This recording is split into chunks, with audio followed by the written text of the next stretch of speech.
Isso, né? Vocês estão visualizando aí a minha tela? Tá perfeito. Beleza. Deixa eu só fechar aqui. Agora eu estou conseguindo ver. Deixa eu botar o ponteiro aqui que fica melhor também.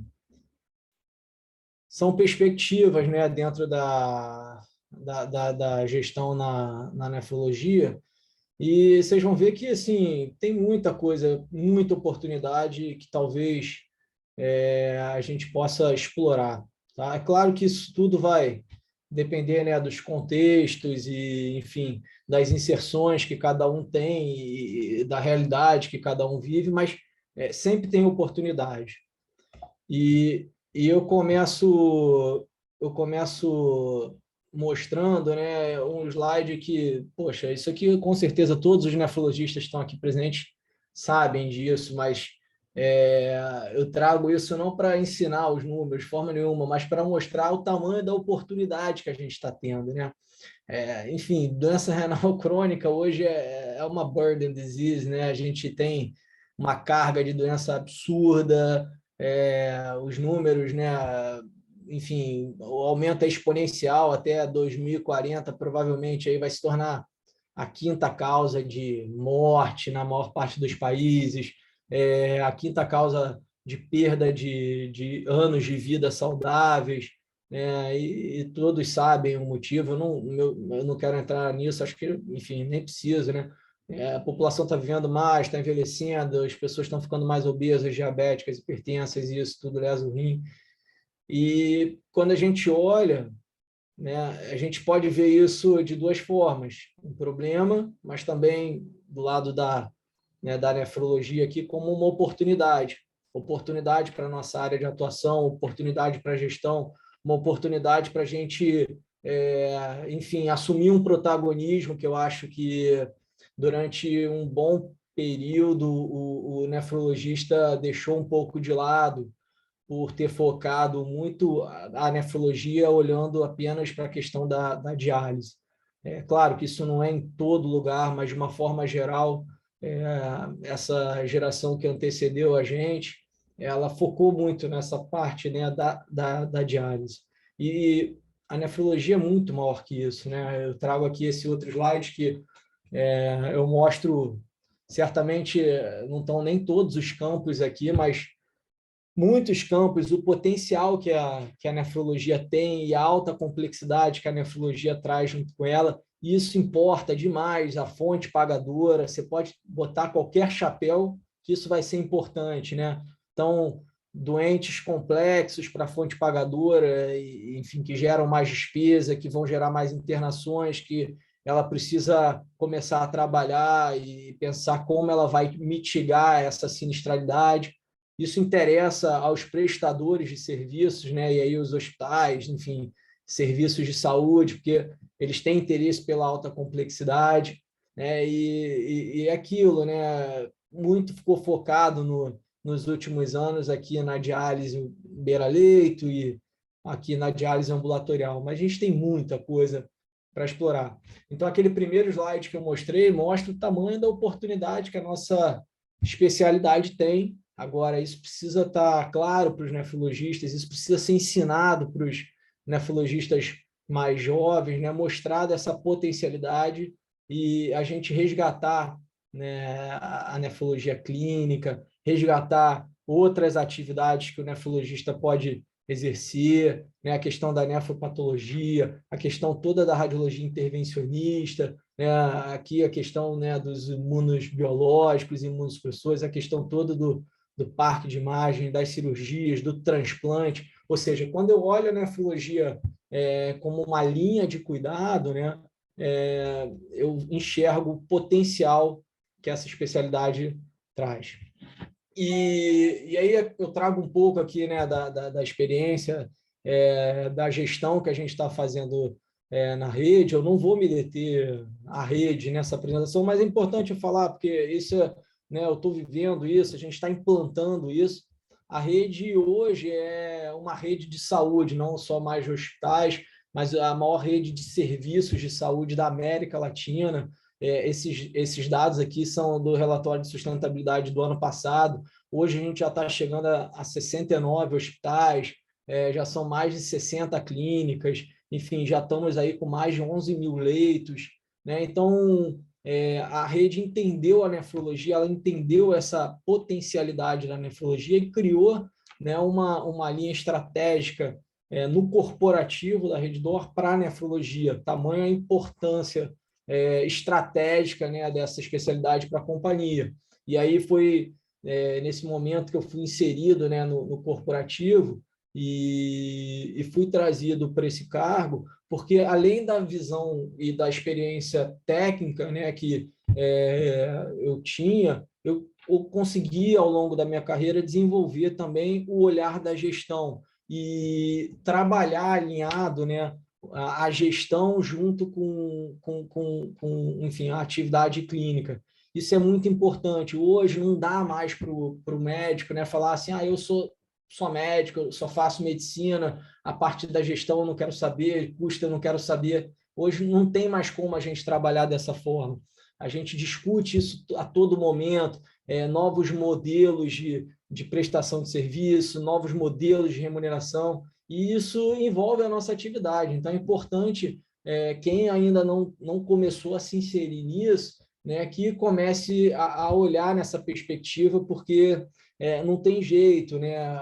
Os custos cada vez são maiores, existe uma insatisfação grande da fonte pagadora, existe uma insatisfação grande do paciente, existe uma satisfação grande dos prestadores de serviços, e aí, né, dos players ali, dos hospitais, dos médicos. Então, a gente vai ter que conversar sobre isso mais cedo ou mais tarde, porque não está bom para ninguém, né?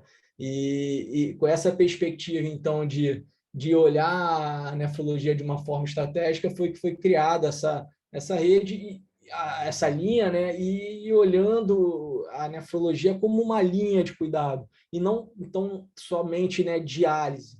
É claro que no início a rede era basicamente hospitais e ela foi crescendo, e à medida que ela foi adquirindo novos hospitais, vieram clínicas, né, e a parte ambulatorial tomou uma proporção, um tamanho muito grande, e isso passou a ser olhado de uma outra forma, e a nefrologia inserida nesse contexto. Então, hoje, né, a gente vem desenvolvendo, padronizando, desenvolvendo, trazendo as novas tecnologias, não só para diálise à beira-leito, mas para as nossas clínicas ambulatoriais de diálise, que elas acabaram também sendo adquiridas com alguns hospitais, alguns serviços que já tinham clínicas de diálise, e quando foram comprados, vieram a diálise ambulatorial, como, por exemplo, São Rafael, Nova Atibaia, o Biocor, né? Os ambulatórios, né? A questão do transplante. Então, a gente está olhando de forma integral a nefrologia. E como rede, né? A gente fazendo gestão, olhando nessa perspectiva da gestão da nefrologia, a gente precisa hoje, dentro da rede, enxergar, né, que a gente está presente em diversos estados, com diversos hospitais. Então, a gestão é fundamental para alinhar as práticas, para trazer o engajamento e os colegas para esse projeto, né, e para a gente poder desenvolver. Não adianta lá no corporativo falar, a gente vai fazer assim, se eu não tiver o patrocínio dos diretores, se eu não tiver os colegas engajados, não tiver todo mundo com o mesmo mindset, com o mesmo foco, querendo chegar a um objetivo comum. Então, quando a gente fala, né, da gestão dentro da nefrologia, a gente está falando de todos esses pontos. Dentro lá da missão, da visão, dos valores da rede, né, a gente tem lá prestar um atendimento médico hospitalar de alta eficiência, ser referência em gestão, os valores, né, como a competência, a credibilidade, né, e o modelo de negócio que envolve aqui qualidade técnica, qualidade percebida, sustentabilidade econômica. Então, assim, isso tudo está dentro, né, de uma governança clínica, e hoje quem está dentro desse projeto da rede já entendeu, né, a nefrologia dessa forma, como estratégica, e não mais só como diálise, né, ou diálise ambulatorial, que a gente precisa estar olhando para todo o contexto. Então, assim, o gestor, né, ele precisa olhar a figura toda, né, o big picture. Quem está numa posição de gestão de uma linha estratégica não pode estar olhando o processo de forma micro, né? Precisa olhar o processo de forma macro, e não tem jeito. Quando você está falando de gestão, você precisa estar com um embasamento técnico, mas junto com o embasamento técnico, você precisa trabalhar, né, a questão do negócio, do business. Eles se conversam, não tem como você olhar só para um lado. E isso é muito importante para o gestor e para o gestor médico, né? Não adianta só trabalhar com a questão técnica e esquecer o resto, porque a gente não consegue chegar, né, na fórmula do sucesso. Então, seja para quem está prestando serviço e quer otimizar a sua margem, enfim, aumentar a sua margem, e aí seja através do aumento do faturamento, ou da redução do custo, seja para a operadora de saúde. Na verdade, todos nós vamos ter que estar olhando tanto para o negócio como para a questão técnica. E eu realmente comecei a ter essa visão, vamos dizer assim, mais expandida, né? Quando eu saí um pouco da parte técnica, que a gente é sempre muito treinado, né? A gente vem da faculdade, depois residência de clínica médica, residência de nefrologia, e aí muitos, né, engajam lá no mestrado, doutorado, e a gente está o tempo todo ali, eu brinco com antolhos, né? A gente acaba só olhando a medicina, a parte técnica. Enfim, ao longo da minha carreira, eu tive a oportunidade de começar a gerir, né, um serviço de clínica médica com uma gestora, uma diretora de um dos hospitais que eu trabalhava, que tinha um bom embasamento técnico, mas ela tinha uma expertise muito grande em gestão, né? Ela já tinha sido gestora de uma operadora de saúde, ela já tinha sido gestora de hospital, e ela começou a trabalhar esses conceitos quando eu assumi esse serviço de clínica médica. Ela começou a me mostrar, né, que a figura era muito maior, que não dava apenas para eu olhar só para a medicina nesse posicionamento. E aí, enfim, eu acabei indo buscar, fui lá para a FGV, fazer um MBA, né? Já tinha aí algum tempo de formado, e fui fazer um MBA de administração, claro, dentro da linha de saúde, né? Dentro da área de saúde, que era onde eu estava inserido, mas eu queria aumentar, né, tirar um pouco esse antolho e aumentar esse horizonte, conseguir olhar para aquela figura. E aí, realmente, depois aí de 2 anos de curso, enfim, de muito relacionamento, enfim, ler bastante coisa e ouvir muito, trocar muita experiência, eu comecei a entender realmente esse desafio da gestão e enveredar a parte ali do meu trabalho, né, para essa área de gestão.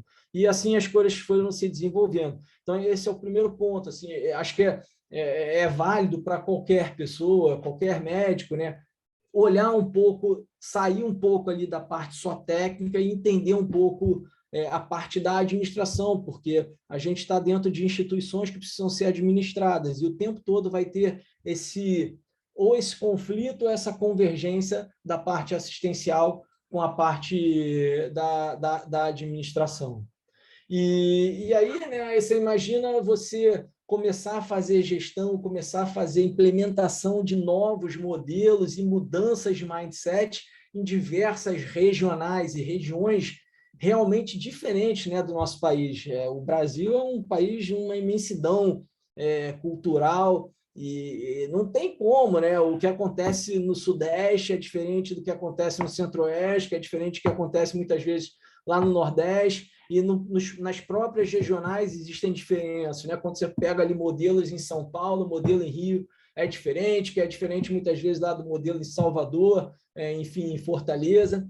E então a cultura ela é muito, né, predominante. E a cultura, ela, na verdade, come qualquer estratégia no café da manhã se você não souber desenvolver e trabalhar, né, essas culturas regionais de acordo com o seu desejo, o desejo seu, que eu digo, da companhia, né, de implantar um modelo que seja um modelo estratégico, né? E você não consegue fazer isso se você, primeiro, não criar uma liderança, não estabelecer lideranças regionais para te apoiarem, né, nessa mudança e nessa nova implantação de mindset, porque quando a gente implanta modelos, né, a gente está falando de mudanças de caminhos diferentes, né, de gestão e liderança. Então, você precisa ter uma liderança, claro, ali do projeto, mas lideranças regionais, né, para poder engajar, né, as equipes e estar novamente todo mundo alinhado, né, e caminhando ali para um mesmo objetivo de crescimento e desenvolvimento. E aí, nesse caso, a gente está falando especificamente da nefrologia. Então, o que a gente tinha, né, no caso aqui da rede, e hoje isso acontece não só na rede, agora não mais, que a gente está mudando, implantando um novo modelo na rede, mas isso acontece em outras corporações, em outras empresas, enfim, outros hospitais. É um modelo fragmentado, né? Que é aquele modelo onde muitas vezes o próprio gestor está olhando apenas lá para diálise. Né? E, como eu falei, a nefrologia é muito maior do que isso. Então, acho que aqui o pulo do gato é você olhar para a nefrologia como cuidado integral. Você precisa, né, identificar, captar o doente que tem doença renal crônica ou qualquer nefropatia no início, quanto mais precoce, melhor, né? Trazer esse paciente para dentro de um modelo que ele seja acompanhado de forma integral e, à medida com que a doença dele vá avançando, você possa oferecer as diversas opções terapêuticas, né? E, à medida que a doença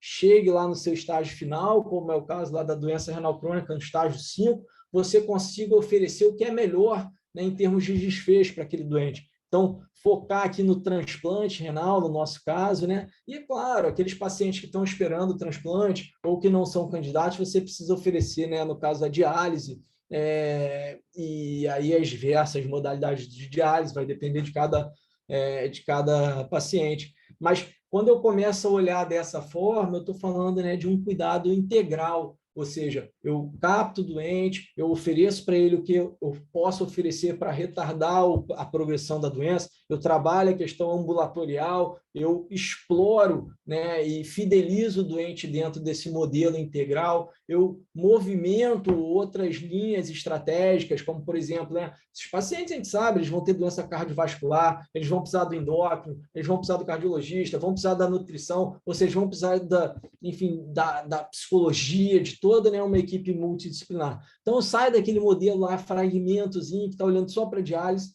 para um movimento de integração, né, para esse doente. E aí justamente, né, isso que eu chamo de linha de cuidado. Então, eu foco no paciente com complexidade de alto custo, que é interessante, independente da perspectiva para qualquer um dos players, ou seja, e aí eu digo, né, dos stakeholders, como operadora, prestador de serviço, o próprio paciente, né? Eu preciso captar, direcionar, fidelizar esses clientes, facilitar o acesso, né? Então, criar linhas verdes, são linhas de acesso, são, enfim, acesso rápido, direcionado, orientado para exames e procedimentos para poder fazer diagnóstico quanto antes, né, e direcionar o doente para o tratamento mais adequado quanto antes, ou seja, proporcionar uma melhor experiência, qualidade assistencial, otimizar custo, né, que hoje é tudo que está faltando no modelo que a gente tem de saúde hoje, que a gente não consegue otimizar custo, a gente não consegue oferecer qualidade assistencial e a gente não consegue oferecer uma boa experiência ao cliente. Então, a gente precisa mudar isso quando a gente olha a saúde brasileira. Então, isso é um programa assistencial integrado de saúde, capaz de assistir o paciente de forma exclusiva, eficiente, acolhedora, reduzindo o tempo até o diagnóstico, né? Iniciando o tratamento, proporcionando transição de cuidado efetiva, promovendo, né, a estruturação do cuidado em todas as fases de assistência. E não tem jeito, você não consegue fazer isso só sendo muito bom em nefrologia, ou sendo muito bom em cardiologia, ou sendo muito bom em clínica médica. Se você não tiver esse conceito da gestão para executar aquilo que você é muito bom, você não vai conseguir, junto, né, com os outros gestores e com os outros players que estão integrados aqui nessa cadeia, oferecer essa experiência para o paciente. E aí aqui eu trago, né, justamente esse conceito da liderança que a gente vem comentando na gestão. E aí tem diversas definições, né, mas a gente entende que é a capacidade, né, de você orientar, motivar, reunir esforços esforços, né, de outras pessoas para alcançar objetivos, metas, né, dentro de uma organização, de uma estrutura, e mais, até mesmo, né, formar pessoas para, no futuro, serem novos líderes durante, né, a sua trajetória. Tá? E aí, aqui o Daniel Goleman, né, que é um psicólogo americano, ele é considerado o pai da inteligência emocional. Ele identifica, né, características que o líder precisa adotar nesse processo de gestão, justamente para fazer a condução desse processo. Então, você imagina dentro de uma companhia, né, de uma corporação, que você está implantando um novo modelo, você está mudando o mindset das pessoas, que as pessoas têm culturas diferentes, que as pessoas têm backgrounds diferentes, ou seja, têm experiências prévias diferentes. Você precisa adotar modelos de liderança, estilos de liderança diferentes ao longo desse processo, né? Porque vai ter momentos que você vai ter que ter, né, no início, principalmente, um modelo mais afiliativo, de confiança, para você começar essa mobilização por uma visão estratégica, né? Para você ser empático e criar essa relação de confiança, né? Mostrando um direcionamento claro, uma nova visão. Né?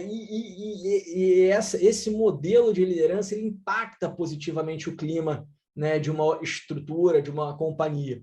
Só que tem determinados momentos que a demanda, né, de entrega dentro da companhia vai existir. Então, você não vai poder ser só um líder com um estilo de confiança. Você vai precisar adotar ali, por exemplo, um modelo mais ritmado, que você vai ter que estabelecer um padrão, que você vai ter que dar o drive, dar a iniciativa para ter entregas, para ter resultados rápidos. Como, por exemplo, foi agora que o nosso CEO da companhia e o CEO do nosso board definiu que a gente precisava andar e tocar o projeto de transplante. Né? Então, a Redditor em São Paulo não fazia transplante há muitos anos. Né? E a gente precisou ritmar. Então, eu tive que, nesse momento, ali como head da nefrologia, adotar uma liderança de um outro modelo, de um outro estilo, para poder fazer essa entrega. Assim está sendo feito. Né? Em momentos de crise, né? Por exemplo, eu passei por isso no incêndio que eu estava lá no Badim, e aí já não estava nem na cadeira da nefrologia, até estava na nefrologia, mas ali como líder da emergência, né? Tinha 2 meses de caso, o hospital pegou fogo. Nesse momento não tem como ser democrático, né? Eu precisava adotar um modelo mais coercitivo para fazer um turnaround, para mediar esse momento de crise, enfim, para dar o drive, para estabelecer o autocontrole, né? Então, assim, são diversos estilos que um líder ele adota ao longo, né, dessa dinâmica da gestão para poder, né, claro, engajar e fazer novamente com que as pessoas caminhem no mesmo sentido e entreguem e a gente consiga chegar mais longe até do que a gente tinha perspectiva no início. E é claro, quando você faz implementações de modelos, muda, começa a trabalhar e tirar as pessoas, né, da zona do conforto, existem reações a essa mudança, isso é estudado, né? Então, assim, tem gente que aceita muito bem esse desafio, que apoia, que coopera, tem gente que age com indiferença, tem gente que cria aquela resistência passiva, tem gente que é mais ativo em termos de resistência, né? O fato é assim, desde que as pessoas estejam de boa fé, o líder ele precisa entender essas reações, precisa trabalhar, né? E aí trabalhar a questão da gestão de time, da gestão de equipe, para trazer aquelas pessoas que estão criando resistência para o mesmo momento, para o mesmo barco, vamos dizer assim, para remar todo mundo, né? Na mesma direção. Então, claro, quando você chega, né, numa posição diferente, onde você vai lidar com diversas pessoas, vai mudar modelos, é normal que você tenha essas reações e, aos poucos, com os estilos diferentes de liderança, você vai trazendo, né, esses outros players e líderes que estão também regionais, que fazem diferença, para você poder mudar o jogo. Tá? Assim, olha que interessante, né? Uma pesquisa, por exemplo, que eu trouxe aqui dessa entidade Lead X, né, 2019, que fez uma pesquisa com diversas empresas, grandes empresas assim no mercado, e aí contemplou, por exemplo, mais de 1.000 pessoas, né, entre 25 e 55 anos, que tinham cargos ali de pelo menos média, de média gestão, né, gerentes, enfim. E aí perguntou se essas pessoas trocariam seus gestores, seus líderes por robô. E aí você vê que 41% disse que sim, ou seja, que isso demonstra? Né? Que talvez aquele líder ou aquela pessoa ali que estava naquele cargo não fosse uma pessoa que tivesse gerando, né, um clima positivo, expectativas e trazendo essas pessoas, né, enfim, para um mesmo momento e para uma mesma motivação. Eu não fiz essa pesquisa ainda na nefrologia da rede, mas eu espero que esse resultado comigo seja diferente, mas pelos feedbacks que a gente tem recebido, tem sido um desafio, com certeza sim, né? Mas as pessoas, enfim, estão vendo uma perspectiva de mudança dentro da nefrologia, e isso realmente tem motivado muito, né? Eu fico mais de espectador em alguns fóruns de nefrologia, vendo, né, as pessoas ali se lamentando, mas efetivamente quem está saindo e fazendo diferente, né? Poucos, né? Muitos falam, muitos reclamam, mas efetivamente querer fazer diferente, muito poucos fazem. Então, enfim, é mais um insight aqui, mais um pensamento que eu trago para todo mundo. E aí, dentro, né, desse pipeline da liderança, né, tem aqui eu vou trazer alguns autores, como, por exemplo, aqui o Rancharan, ele fala, né, que essas são os pipelines que você tem como líder, né? E o que muda, né, de acordo com a progressão desse pipeline, né? Então, esse líder de si mesmo, né, eu brinco que é o médico que acabou de sair da residência, né, ali, ou acabou de se formar, né? Enfim, você é líder de si mesmo, você vai estar ali olhando para chegar no horário certo, fazer aquele papel ali do plantão certinho, entregar as coisas certinhas, né? Você começa a liderar só você não controla o grupo como um todo. E aí, à medida com que você vai ganhando experiência, expertise, vai, enfim, progredindo, você passa a ser lá uma rotina, ou passa a ter, né, a coordenação, né, de um serviço, ou seja, você começa a ser líder de outros, né? Você começa a fazer parte do planejamento do trabalho, definição de atribuições e tarefas, se é importante ali na motivação de outras pessoas, trazer o apoio, desenvolvimento, orientar, né? Ou seja, você começa a personificar a cultura organizacional, você passa a fazer um pouco de gestão daquelas pessoas, né? E isso avança, né? À medida com que você assume uma gerência, ou, enfim, dependendo, né, de onde você estiver trabalhando, você faz a segunda passagem, né, que ele fala, e você começa a se tornar líder de líderes, né? E aí você já não realiza tanto trabalho funcional, eventualmente você até vai lá para o trabalho funcional, mas você começa a ter já, né, uma mentoria de primeiro nível de competência, o entendimento estratégico do negócio, você precisa promover efetivamente, né, a cultura corporativa, até que você, né, tenha uma terceira passagem, e aí agora você já se torna um líder funcional. Muitas vezes esse líder funcional ele não tem o domínio técnico de todo o trabalho, ele não tem interação direta com toda a equipe, ele deve tentar ter, mas nem sempre isso é possível, né? Ele trabalha com outros gestores, né? Dependendo da forma como ele se comunica e se posiciona dentro da companhia, ele vai começar a concorrer ali por recursos financeiros, para aqueles recursos serem aportados na sua área.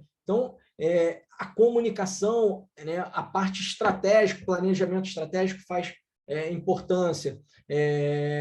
Ele precisa ter a visão ampla, né, de longo prazo do negócio. Ele não pode estar olhando, né, só a foto pequena. E ele é fundamental na promoção da cultura corporativa. E aí até que você chega, né, ali no topo, né, na quarta passagem, onde você é líder do negócio, você é um CEO, e aí você está olhando muito mais né, muitas vezes até o mundo externo do que o próprio mundo interno, ou seja, você tem ali os seus líderes para tocarem o negócio, é claro que você tem que estar a par, mas você está buscando investimento, você está olhando, né, outros negócios que você possa fazer junto com a sua empresa e gerar mais desenvolvimento, né? Então, assim, é uma posição muito mais estratégica. E à medida com que você vai evoluindo, né, nessa escada, né, você vai interagindo cada vez mais com prestadores externos, com outros players desse mercado. Tá? E na nefrologia, né, se a gente trazer isso para a nefrologia, não é diferente, né? Como eu comentei, você acaba lá de se formar na nefrologia, você vai dar um plantão lá no serviço, daqui a pouco você começa a ser rotina, ou você está coordenando ali um dia, né, da diálise, daqui a pouco você é o coordenador de um RT de uma clínica, né, e por aí vai.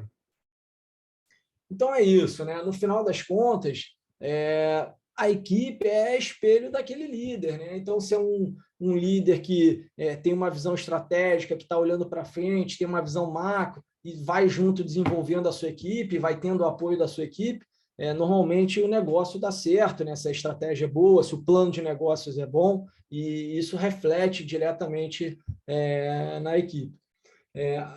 Chega a um ponto, né, que é isso, né, que nem esse filósofo fala, né, que as atitudes elas falam tão alto que eu não consigo nem ouvir o que você diz, né? Então, assim, nesse papel da liderança, muito da forma e como você executa conta, né? Então, eu tenho aqui um exemplo, né, eu trago aqui uma foto, eu aqui mais jovem, lá no Badim, eu já trabalhava com a parte de treinamento há muito tempo, e quando eu assumi lá a gestão da emergência, me falavam, poxa, Bruno, aqui os médicos não são engajados, a gente não consegue fazer treinamento com os médicos, enfim, aos poucos eu fui trabalhando algumas ferramentas que eu tinha adquirido, né, lá no MBA, trabalhando com essa parte da gestão de equipe. Isso aqui é um treinamento que está acontecendo às 8h30 da noite, né, com 2 equipes aqui que a gente tinha lá, né? Claro que não dá para botar todo mundo na emergência ao mesmo tempo, mas treinamento de pequenos grupos, fazendo aqui parte do suporte avançado de vida, enfim, trabalhando aqui com o desfibrilador, inclusive com o diretor do hospital participando do treinamento. Esse aqui é o diretor executivo do hospital. Então, é isso, né? Vai muito da forma como você faz a gestão e a liderança. E assim, a gente tem, né, as etapas do desenvolvimento da equipe. Tá? E, de novo, isso aqui vale para nefrologia, vale para cardiologia, vale para medicina, vale para qualquer trabalho com equipe. Né? No início, quando você está formando, você está identificando metas, muitas vezes falta clareza, tem a questão da insegurança, às vezes tem falta de visão, às vezes você tem dificuldade de pôr em prática. E aí, à medida que você define as responsabilidades, né, enfim, você gera alguns conflitos, é normal desses conflitos, você começa a construir a relação e construir a estratégia, até que você começa a normatizar. Então, hoje, na rede, por exemplo, eu diria que a gente está saindo aqui dessa fase da normatização e indo para a fase do desempenho. A gente já tem a definição dos processos, a gente já tem os acordos, né, entre as equipes, já tem as definições dos papéis, a gente já está trabalhando aqui, aumentando produtividade, diminuindo disputas pessoais e fazendo com que as pessoas entendam que a corporação é muito maior do que qualquer médico assistente, ou seja, a rede está, né, o nome Rede D'Or, ele é muito maior do que qualquer médico, né? A gente precisa estar ali dentro trabalhando para o desenvolvimento da companhia, né? Então, o otimismo hoje paira dentro da empresa, né? E a gente está vindo aqui para a fase da execução, aquilo ali que a gente planejou, criou a estratégia, definiu os acordos, agora a gente tem uma visão clara de onde a gente quer chegar, a gente está focado na execução, focado na entrega, enfim, está cada vez mais a gente delega e confia, né, nesses líderes que estão dentro da nefrologia e está aumentando a produtividade. Então, essas são a fase, né, do desenvolvimento, até, enfim, um momento você muitas vezes tem a desmobilização, se encerra, começa novas competências, enfim, e aí vai trabalhar, enfim, com outros focos e novamente reformar a equipe, por aí vai. Opa. Um outro ponto em relação à gestão, né?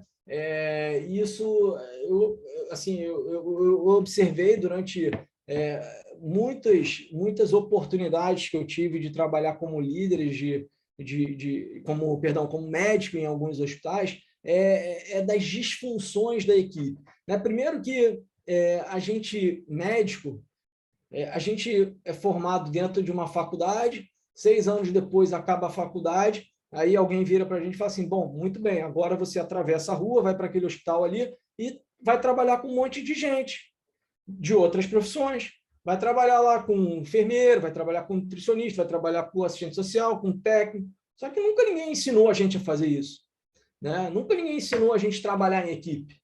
Eu não sei se vocês tiveram essa experiência, mas acho que a maioria das pessoas aqui devem ter tido assim, essa experiência dessa forma, né? E aí é claro que não vai dar certo, né? Se você não tiver alguém liderando, alguém treinando, alguém explicando, alguém, enfim, fazendo todo esse papel de gestão da equipe, você vai ter esquiva da responsabilidade mútua, falta de comprometimento, muitas vezes, com uma decisão estratégica da companhia, resultados pobres, muita conquista individual e pouco olhar, né, corporativo, né, medo de conflito, falta de confiança. Então, essas disfunções, essas são as 5 disfunções clássicas, né?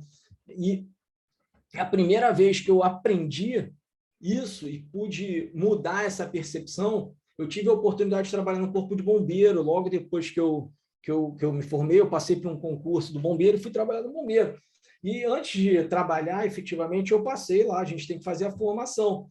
E já na escola, na formação, a gente começa a aprender isso lá. Por quê? Porque você depende, né, para sair na rua com uma ambulância no bombeiro, muitas vezes entrar dentro de um incêndio, você tem que ter confiança naquele colega, você precisa trabalhar em equipe, né? Não importa, você é médico, mas às vezes você vai entrar e vai atender, né? Às vezes eu cansei de ouvir e receber, enfim, orientação do motorista da ambulância, que era técnico e que tinha 20 anos de bombeiro. E eu, que era um oficial recém-formado, não sabia nada. Então o cara falou, doutor, quando a gente encostar a ambulância aqui, chegar nesse acidente no meio da rodovia, a gente vai fazer assim, assim, assado. Você precisa, né, estar comprometido, você precisa trabalhar e ter conquistas de equipe muito mais do que as conquistas individuais. Então, eu tive a oportunidade cedo de começar a entender esses conceitos. Tá? E é isso, né? Dentro da nefrologia, né, a gente tem um doente complexo, cheio de dúvida, enfim. E não pode ser tudo focado aqui no nefrologista. Não, de jeito nenhum. A gente precisa coordenar esse cuidado, precisa trabalhar com o enfermeiro, precisa trabalhar a família do doente, precisa trabalhar com o farmacêutico, com o fisioterapeuta, com o assistente social, enfim. Todos têm papéis importantes, né, para a gente trabalhar de forma integral, com um time multidisciplinar, e isso é publicado, que isso muda, né, a experiência e desfecho. Tá? Então, é isso. Assim, Peter Drucker, que é uma pessoa extremamente conhecida na gestão de equipe, gestão, fala isso, que as únicas coisas que acontecem naturalmente dentro de uma equipe são atrito, confusão e má performance. Todas as outras é produto de liderança. Então, precisa ter um líder. Tá? E aí, né, nada melhor do que a gente falar em termos de equipe multidisciplinar e integração, né, e cuidado, quando a gente começa a construir dentro da rede um programa institucional de transplante que está dentro do cuidado integral da nefrologia. Então, a gente está falando primeiro de um programa que é a instituição, né? Não é o programa do transplantador fulano ou do cirurgião Beltrano, é o programa institucional. Quando eu estou falando de um programa institucional, eu estou falando que eu vou ter que fazer gestão, eu vou ter que trabalhar todas essas diferenças regionais para a gente ter uma espinha dorsal, para a gente ter um mesmo alinhamento, para a gente poder fazer dentro da rede, né, o transplante de uma única forma. É claro que vão ter as customizações necessárias para cada paciente, mas precisa estar todo mundo com esse olhar. Primeiro, que o programa é institucional, né, que a gente precisa entregar, a gente precisa ter os mesmos resultados, os mesmos desfechos, né? É claro, de acordo com,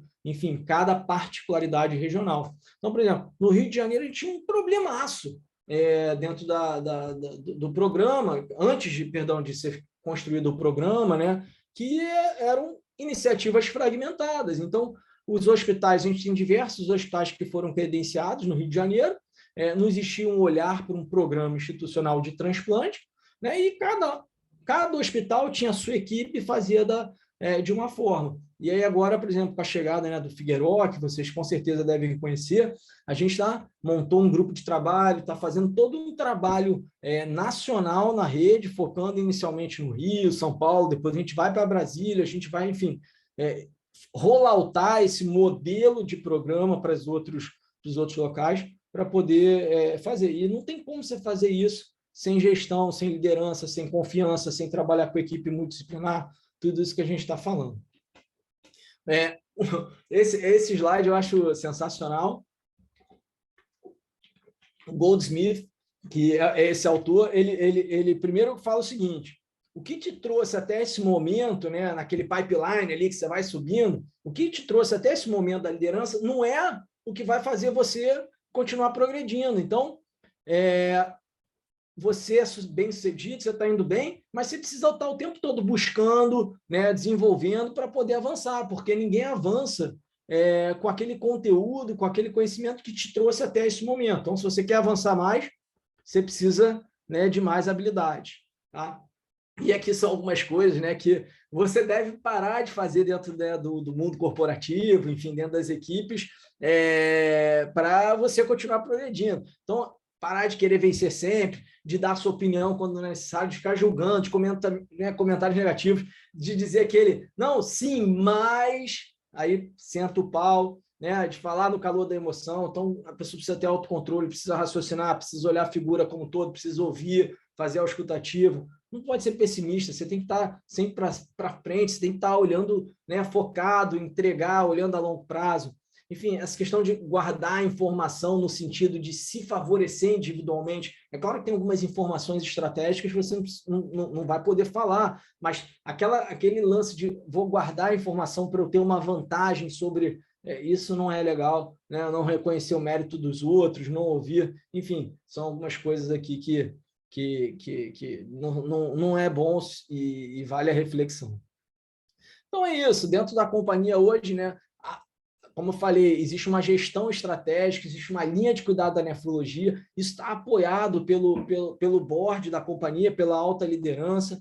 Aqui, por exemplo, foi uma das nossas reuniões de kickoff da linha de cuidado da nefrologia, onde a gente tinha lá mais de 140 médicos, diretores, vice-presidentes, né, todos eles focados em entrega e nesse caso aqui, né, junto com o Eduardo Alves, que é o diretor executivo da linha, junto com o Otávio, que é o gerente responsável lá por toda a parte ambulatorial da equipe corporativa. Eu estava aqui apresentando, enfim, e falando um pouco sobre esse olhar integrado da nefrologia, que é uma área específica, mas que os diretores e esses players importantes da companhia precisam começar a ter esse olhar estratégico. E aí, né, olhando, né, aquele Triple M que é tanto falado dentro da gestão do serviço de saúde, que é a questão da saúde populacional, o custo per capita, né, e a experiência do cuidado. E hoje até já falam de Quadruple M, porque tem a questão também do bem-estar do time. Né? Então, assim, isso está tudo integrado. Para você entregar, né, um cuidado de qualidade, você precisa estar o tempo todo trabalhando a parte técnica, né, que é em relação aqui com a experiência do cuidado, mas você precisa estar olhando o custo, né, e você precisa estar entendendo quem é seu cliente. Então, é aquilo, né? A gente até então era a maior rede de serviços de saúde, e agora, né, mais recentemente, isso é um fato público, né, a rede compra a Sul América. Então, essa compra ainda, enfim, falta aguardar lá a aprovação do CAD, mas de uma hora para outra eu passo a ter uma operadora dentro de casa. Então, agora eu também preciso vestir o papel da operadora, né, e passar a pensar também na questão da operadora. Então, olha como né, é importante você ter esse olhar todo da gestão, entender, né, as partes, porque de uma hora para outra tudo muda. E aqui a gente contextualiza, por exemplo, né, mostrando que enfim, para uma operadora, você imagina, aqui eu tenho um estudo que mostra lá uma coorte de doentes internados, enfim, vários fazem injúria renal aguda durante a internação, e aqui na alta, né, vocês veem que, poxa, desses doentes todos aqui, 20% quase saem com algum grau de doença renal crônica, ou seja, isso é um problemaço para uma operadora, né? E aí, como é que eu vou trabalhar isso? Então, é importante esse olhar estratégico e já começar a pensar, porque daqui a pouco a gente vai ter que também trabalhar com a verticalização de uma operadora dentro de um serviço de saúde que, por outro lado, está olhando e tentando otimizar suas margens, né? E aí, né, a gente está falando de um custo que é um custo absurdo, né, crescente, à medida com que os estágios da doença renal crônica avançam, e principalmente, né, aqui é o azul mais escuro, é o custo, né, total, e nesse azul mais escuro, o custo por internação. Então, frear, né, o desenvolvimento dessa doença é importantíssimo para a operadora, é importante como nefrologista, né, no nosso papel, é importante para fidelizar o doente, enfim, uma série de fatores associados. Eu já estou chegando no final, aqui mostrando, né, que quando a gente vai olhar a doença renal crônica, esses pacientes, eles são os top spenders, sem dúvida nenhuma, né? Eles estão sempre lá entre os 20, os 10, os 5, né, de custo, porque eles têm não só pela questão da doença renal crônica, mas por internação, né? Vocês veem que esse custo aqui é muito alto por internação e à medida com que eles evoluem, eles internam cada vez mais. E aí, como você, né, faz relacionamento e comunicação? Para você fazer gestão, você precisa se comunicar, não tem jeito, né? E é fácil se comunicar. A grande questão é que para você se comunicar, não basta apenas você falar. Você precisa falar e quem está do outro lado precisa entender, ou seja, você precisa passar uma mensagem e quem está recebendo a mensagem precisa entender a mensagem. E isso tudo depende do quadro de referência que a pessoa traz, do background que ela tem, das experiências que ela viveu, né? Então, a comunicação é um grande problema e uma grande dificuldade no mundo corporativo, porque às vezes nem sempre que você fala é o que o outro entende e isso tem problemas, tá? E como eu estou comentando, né, a capacidade de comunicação dentro de uma organização, ela é fundamental. Hoje, dentro de uma organização, se você tem ali 2 gerentes que estão brigando por recursos, dinheiro, dependendo da forma como um se comunica e o outro se comunica, um vai conseguir, por exemplo, mais recurso do que o outro, se as 2 áreas forem estratégicas, né? Então, você tem a comunicação interna, você tem a comunicação para fora, né, para falar com o público, você tem a comunicação entre as equipes, a comunicação é fundamental. E aí, né, aqui, essa capa da Times falando justamente sobre isso, que da forma, né, como tão bem como você se comunica, na verdade, não é o que você fala, mas a forma como você é entendido. E você tem diversas barreiras no mundo corporativo em relação à comunicação, pessoas com estilos diferentes de comunicação, líderes mais fracos ou mais fortes em termos de liderança, que vão entender isso de forma diferente, responsabilidades, enfim, pressão, isso tudo são barreiras que atuam ali no mundo corporativo. A gente vem fazendo essa comunicação com o público em geral, falando sobre, né, o cuidado com o rim, o cuidado com a doença renal crônica, sobre creatinina, levando informação de qualidade para a população entender, né? Mas a gente também vem se comunicando internamente através das nossas sessões clínicas, né? Então, a gente tem sessões já recorrentes e essas sessões faz com que os nossos nefrologistas, nosso time vá se integrando cada vez mais, vai se conhecendo nacionalmente. Então, ele tem um papel fundamental na comunicação, né? Onde, por exemplo, a gente tem lá sessões, né, legais, enfim, com engajamento, com mais de 130 nefrologistas, cardiologistas, enfim, diversos participando. Eu deixo aqui o convite para vocês já da nossa próxima sessão, que vai ser no dia 19, às 13 horas, e vai ser assim, tenho certeza, vai ser um sucesso e um prazer poder estar recebendo o Thiago e o professor Ronco, que vai falar, né, um pouco sobre os highlights do curso de Vicenza. Então, estão todos convidados, a gente está divulgando, está todo mundo convidado. E, assim, finalizando, na verdade, a gente precisa trabalhar a liderança, a gente tem a questão de mudança do mindset, a gente está implantando um novo modelo e isso traz, muitas vezes, insegurança, traz percepções diferentes. A gente precisa ter a visão técnica aliada ao negócio, a gente precisa fazer gestão para implementar qualquer coisa, não tem como fazer implementação sem gestão. Os desafios regionais são imensos, a gente precisa entender as culturas e, para fazer relacionamento, né, a comunicação é fundamental.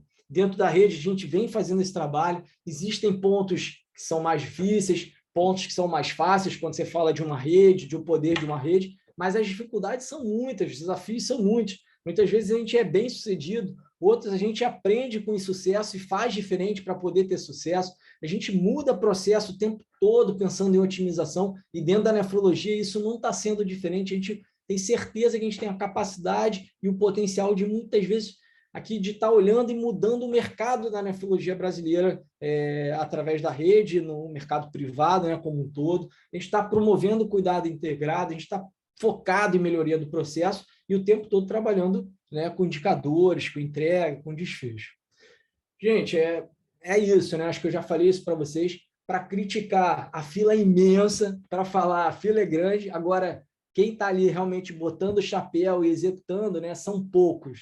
Né? E isso a gente vê com frequência. Então, assim, a postura precisa mudar. Dentro da nefrologia, a gente tem muita oportunidade. A nefrologia é extremamente estratégica. A gente precisa olhar o big picture, olhar, né, enfim, as diversas oportunidades que tem para a gente poder, enfim, avançar dentro da nossa área. Thiago, passei aí 5 minutos. Não, Mas tá ótimo. finalizo por aqui. Excelente apresentação. Parabéns, eu acho que vai suscitar uma discussão bem grande. E, bom, eu vou fazer a pergunta inicial, e Deixa eu é uma entrar pergunta aqui. improvisada, assim, eu fui vendo a sua aula e assim, ó, eu vi que você se formou em 2000, terminou a residência em 2012, por aí, né, Bruno? De nefrologia. Eu formei em 2007, aí, né, fiz clínica, foi 2009, depois 2011, né? Por aí, isso. Tá bom, beleza. Se você hoje encontrasse o Bruno saindo da residência de nefrologia, o que que você ia falar para ele do futuro da nefrologia, do que ele devia fazer para se preparar, de quais cursos ele devia estar almejando fazer? Então, o que que você falaria para o Bruno de 10 anos atrás? Se eu pudesse falar para o Bruno um pouco antes até, eu ia falar para ele esperar um pouco e não fazer medicina com 17 para os 18 anos, entendeu? Para ele, de repente, enfim, ter mais experiências e depois ir fazer medicina, para entrar primeiro para o curso de medicina com uma outra visão, se eu pudesse fazer isso. Mas, em, em termos da parte, assim, depois de formado, né, certamente, talvez, assim, para começar a ter de forma mais precoce o olhar, o contato com essa parte da administração, enfim, tentar abrir ali a mente, a cabeça e olhar um pouco mais e não só a medicina, como a gente acaba, né, a gente sai muito assim da faculdade, da residência, olhando só a medicina, a gente para de enxergar o resto, entendeu? E é normal, às vezes falta um pouco de amadurecimento, a gente eventualmente entra na faculdade muito cedo, às vezes não tem oportunidade também para ter essas outras experiências, mas eu acho que assim, quando você trabalha, por exemplo, com uma faculdade de direito, você acaba olhando muito mais do mundo, porque você troca experiências com administradores, você está dentro do fórum, você está com juiz, você está com advogado, você trabalha dentro de um mundo corporativo eventualmente mais cedo. Eu não sei, eu acho que a visão é diferente. Na medicina, não, a gente está o tempo todo ali focado, doente, paciente, hospital, a gente olha só isso e esquece um pouco do resto. Legal. Gente, fiquem à vontade aí para abrirem os microfones ou se quiserem perguntar pelo chat, estamos abertos aí. Fabrício, que sempre fala, sempre contribui aí. Eu vi que ele estava na reunião. Se quiser Parabéns, falar. Bruno. Nem todo momento eu consegui assistir a aula, eu fui chamado ali a algumas demandas, mas muito bom, muito bom mesmo essa sua visão de gestão. É um desafio. A nefrologia me encantou no começo, porque ela é uma especialidade, talvez, que tem exigido desses pioneiros nefrologistas muito de gestão, né? Inicialmente na gestão das próprias clínicas de hemodiálise, né? E, principalmente inicialmente baseadas em SUS e depois uma gestão com planos de saúde, incremento de qualidade, enfim, essa coisa escalada com convênios e com a iniciativa privada, mas o que a gente vê é que estamos chegando num outro nível, né, de uma assistência, cuidado de nefrologia, como você mesmo disse, né? É hospital, transplante, patologia renal, imagem, enfim, toda essa constelação, esse sistema solar aí, que envolve a nefrologia, e eu fico, assim, realmente é um grande desafio você fazer uma gestão desse nível. Eu lembro de uma palestra do Rogério, que ele mostrou como ele montou uma equipe de alta performance lá em Salvador, e depois eu fiquei pensando, o Rogério ele conseguiu fazer, sei lá, aumentar o campo gravitacional da nefrologia nos hospitais deles, assim, com a gravidade aí de buraco negro, de modo que não escapasse nada que fosse da nefrologia, montando uma equipe com habilidades que envolvesse cada uma dessas áreas da nefrologia, ou o máximo possível da nefrologia, de modo que ele tivesse uma linha de cuidado integral mesmo no que fosse nefrologia. E eu vejo que você ainda está agora num nível, ainda no andar de cima, que é você fazer com que cada regional dessa, com sua peculiaridade, com suas dificuldades, conversar como uma nefrologia institucional, de grupo, claro, adaptando para cada especificidade que cada região tem, né?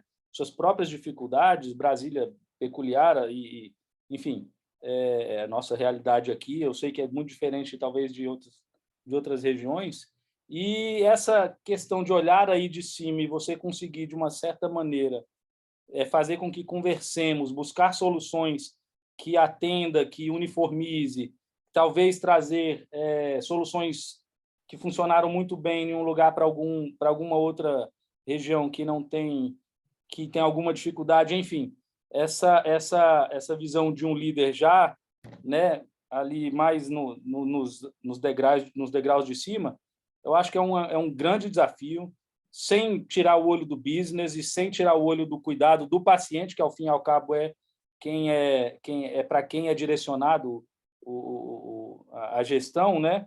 É realmente uma coisa muito desafiadora, muito boa sua palestra.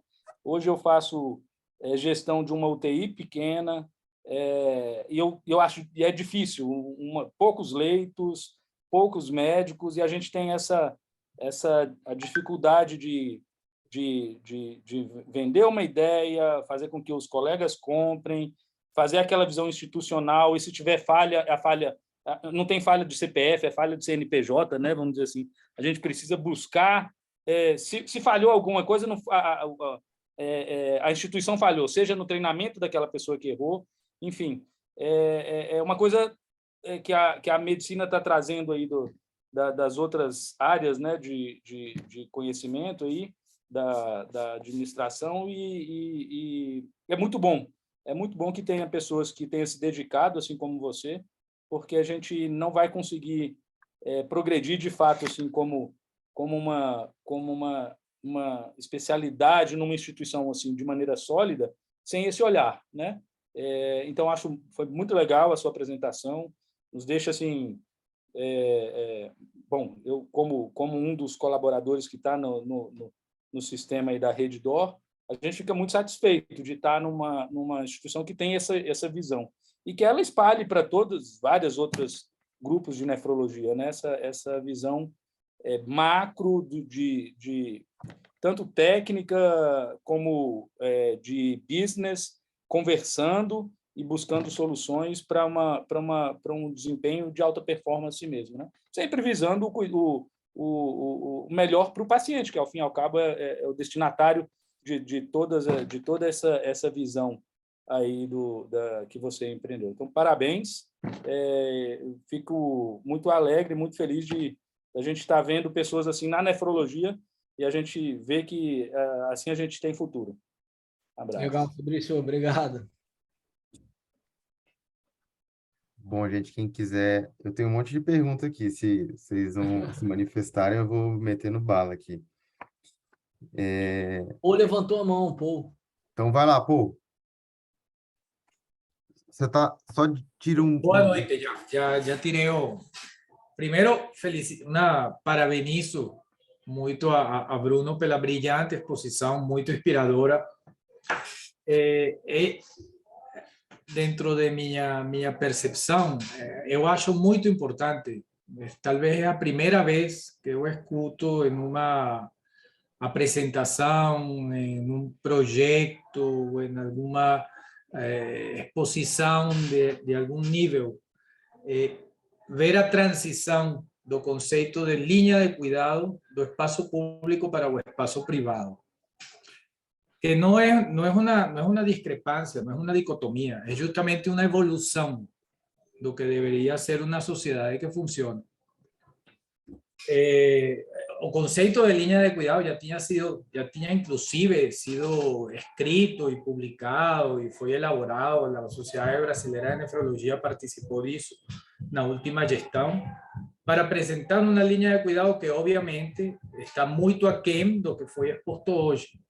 Hoje esto é um projeto muito mais abrangente, eu considero que é muito mais integral, que pode alcançar uma parcela importante da população e que obviamente vai ter transcendência maior, um maior impacto na sociedade, independentemente de que seja desenvolvido na esfera da ação privada da medicina.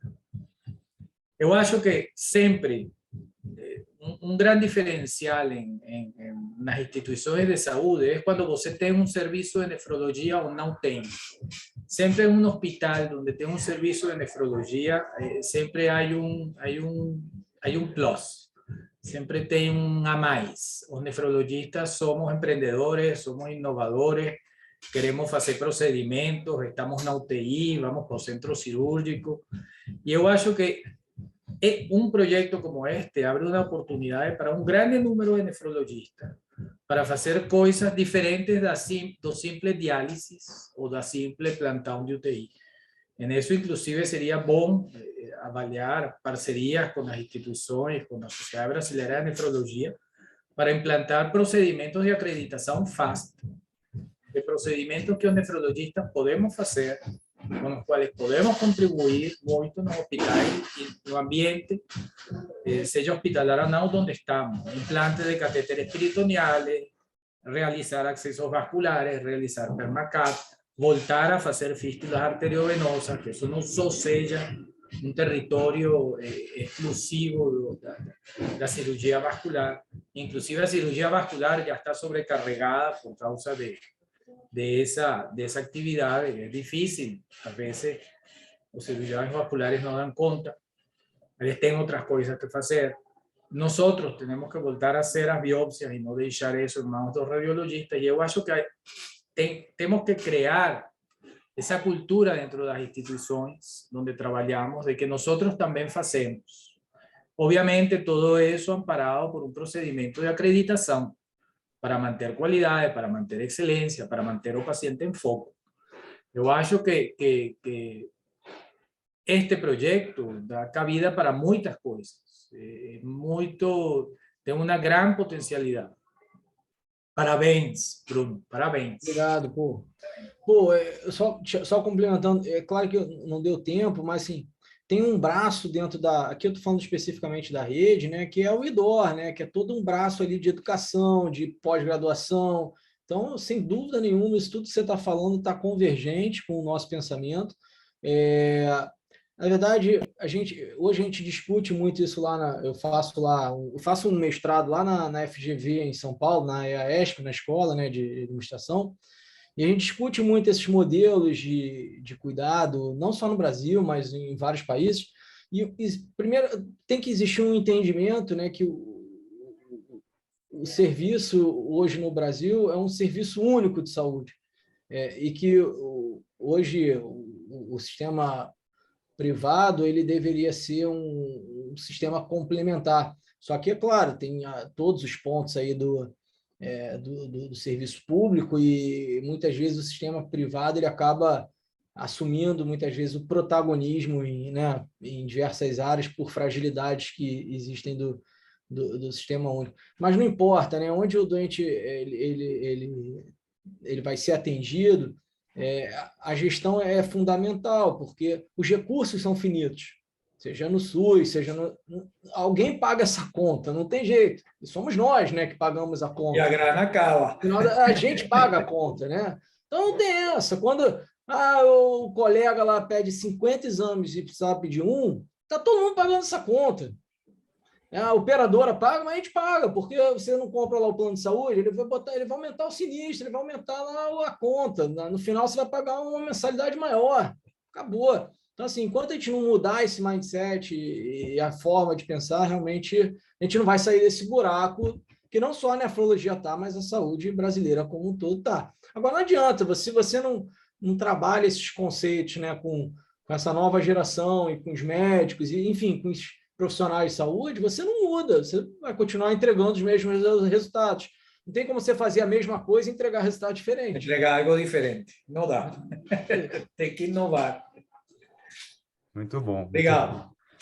Bruno, e se você pudesse aconselhar para o ano já está quase acabando, então 2023, alguém está e te pergunta, Bruno, eu quero fazer um curso de gestão. E como você troca muita experiência com seus colegas do mestrado e fez a pós na FGV, hoje em dia a gente vê uma disseminação muito grande de cursos online. Por exemplo, tem curso da Harvard Business School online e de instituições nacionais também, assim. Quais cursos você ouve falar bem ou você, de fato, recomenda para a gente? Tiago, assim, acho que tem 2 pontos. Primeiro, assim, claro, tem instituições que são referências, né, como a FGV, aqui no caso do Rio tem IBMEC, tem a COPEAD, são instituições que certamente têm pessoas boas, são cursos reconhecidos, né? Agora, eu acho que o curso ele pode até ser híbrido, sabe? Ter uma parte online, uma parte presencial. Mas o início, ser presencial, faz diferença, porque você cria relacionamento. Esse network, principalmente nesses cursos, né, de MBA, de mestrado, é muito importante no início, porque você vai trocar experiências.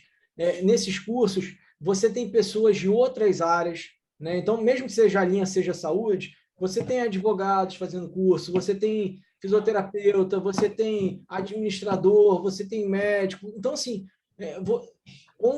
aquele papo que você bate, às vezes, lá na hora de almoçar com a pessoa, que a pessoa conta um pouco, fala, isso vai criando o relacionamento e você vai trocando experiências, né? Então, acho que o curso ser 100% híbrido, ele é ruim porque ele perde um pouco esse ponto que é tão importante. Então, hoje, por exemplo, eu tenho colegas lá do MBA, da FGV, que eu me relaciono, que a gente faz negócio hoje, entendeu? Que o cara é advogado e trabalha dentro da área de saúde, enfim. Então, esses vínculos vão ficando, sabe? Mas, assim, sem dúvida nenhuma, a FGV é uma escola reconhecida, IBMEC, tem a COPEAD, e aí deve ter outros, né? São Paulo, Brasília, tem lá a Dom Cabral também, tem várias. Essas certamente são referências e todas muito bem conceituadas e pessoas boas. Acho que são todas muito bem recomendadas. Beleza. E quais especialidades que a Nefro pode pegar um pouco de recurso delas, assim, que você vê que, como o Paul falou, a gente tem essa interface com outras especialidades, mas, por exemplo, a gente vê muito isso no academicismo, né? Dentro do departamento de nefrologia, tem um budget. E aí o pessoal da glomérulo quer pegar ali, o pessoal do agudos quer pegar ali, o pessoal da pesquisa básica quer pegar. E na sua experiência, assim, quais especialidades estão nadando de braçada com recursos? A gente de fora sempre fala da oncologia, né?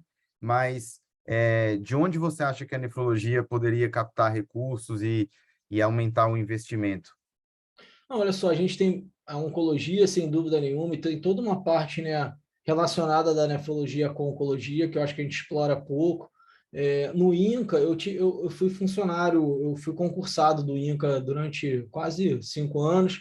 Eu trabalhei lá no HC2, que era o serviço de oncologia para a parte toda de ginecologia, menos mama, que era tudo no HC3, mama era separado, e tinha também TOC, né, que é tecido ósseo conectivo. E aí, por exemplo, todas aquelas mulheres com uropatia obstrutiva por câncer de colo de útero, câncer de ovário, isso era uma epidemia, tinha um monte, elas não tinha um nefrologista dentro do INCA para acompanhar essas mulheres. Então, eu fiz concurso para emergência, com menos de um mês, o diretor me chamou e falou assim, cara, você é nefrologista? Eu falei, sou. Ele, cara, eu tenho um monte de nefropata aqui, me ajuda, pelo amor de Deus. Eu fiz um ambulatório e até fazer um mestrado nisso na época acadêmico lá, e em menos de 2 meses, meu ambulatório tinha mais de 100 pacientes, que eu botava nefrostomia, tirava nefrostomia, e foi isso. Eu tinha lá a radiologia intervencionista, a Cíntia, eu cheguei lá e falei, Cíntia, eu queria aprender a fazer isso. Ela fazia guiado por TC. Ela falou, cara, pelo amor de Deus, vem, porque eu tenho um monte aqui para fazer, você me ajuda? Eu falei, claro. Pô, em um mês eu estava aprendendo já a mexer na máquina da tomografia, a nefrostomia já era secundário, já estava aprendendo outras coisas lá com ela, mas assim, e aí tinha muito recurso e a gente explorava muito pouco, então assim, a parte oncológica certamente. Outra coisa, tem toda a parte da genética que está cada vez, né, a gente tem ali uma área cada vez maior de trabalhos sendo publicados e testes sendo reproduzidos. Eu acho que é uma área que tem também muita correlação com a nefrologia que a gente explora pouco, né? E cardiologia está sempre ali, né, poxa, acho que de todas as especialidades é a que mais trabalha com a parte de pesquisa e desenvolvimento e trabalho. E eu não preciso falar, né, que nefrologia está, poxa, a parte cardiorrenal, tudo relacionado com a nefro. Então, assim, acho que tem oportunidade nessas áreas. Legal, legal, muito bom. Bom, gente, alguém mais tem alguma pergunta, algum comentário? Bom, então, Bruno, essa apresentação foi gravada, se autoriza que a gente depois suba ela para o nosso site, Claro, nosso pode sim. canal? Tem Beleza, problema. ótimo. Porque teve muita gente que não conseguiu assistir também, pelos compromissos e tudo, então vai ser muito legal ficar lá no nosso repositório de Não, conteúdo com certeza. nefrológico. À vontade. Beleza, você quer falar uma mensagem final, assim, de otimismo? Não, assim, eu sou otimista. Não tenho, eu já consegui, acho que assim, eu consegui observar e entender uma fragmentação dentro da nefrologia já logo um pouco depois de me formar. Era um crítico desse modelo. Hoje entendo que as críticas que eu fazia em relação a esse modelo fragmentado, elas estão, né, evidentes, está todo mundo sofrendo, porque a gente olhou só muito para um lado e esqueceu do resto, e hoje, né, a gente está muito sofrendo. Agora, não, acho que o ponto é esse, assim, criticar é fácil, né, falar é fácil, agora tirar o chapéu lá, colocar a mão na massa, tentar fazer diferente, entregar resultado, isso pouca gente, né, quer fazer. E não tem jeito, não tem como mudar, não tem como entregar outros resultados se você não fizer diferente. Então, acho que as pessoas precisam fazer uma reflexão, principalmente os nefrologistas, olharem né, a foto, existe oportunidade, os pacientes de nefrologia, os nefropatas, eles vão aumentar ao longo, né, do tempo, e a gente precisa olhar outras oportunidades que tem. Se a gente não abraçar essas oportunidades, certamente alguém vai abraçar. E aí, mais uma vez, a gente vai ficar lá chorando, remoendo e tal. Então, acho que é isso. Assim, eu acredito no potencial da especialidade, só que acho que a gente precisa rapidamente, né, e mudar isso.